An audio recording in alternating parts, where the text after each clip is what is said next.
যারা এই বিপ্লবে অংশগ্রহণ করেছিল। প্রিয় দেশবাসী,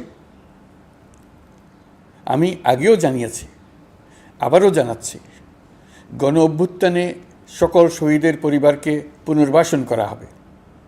সকল আহত শিক্ষার্থী, শ্রমিক, জনতার চিকিৎসার সম্পূর্ণ ব্যয় সরকার বহন করবে।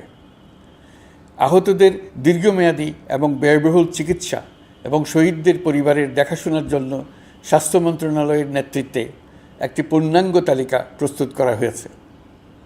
এখন এই নতুন তথ্য পাওয়ার ভিত্তিতে এই তালিকা হালনাগাদ করা হতে থাকবে। গণ অভ্যুত্থানের শহীদদের স্মৃতি ধরে রাখতে সরকার তার যাত্রা লগ্নে জুলাই গণহত্যা স্মৃতি ফাউন্ডেশন নামে একটি ফাউন্ডেশন প্রতিষ্ঠার উদ্যোগ নেয়।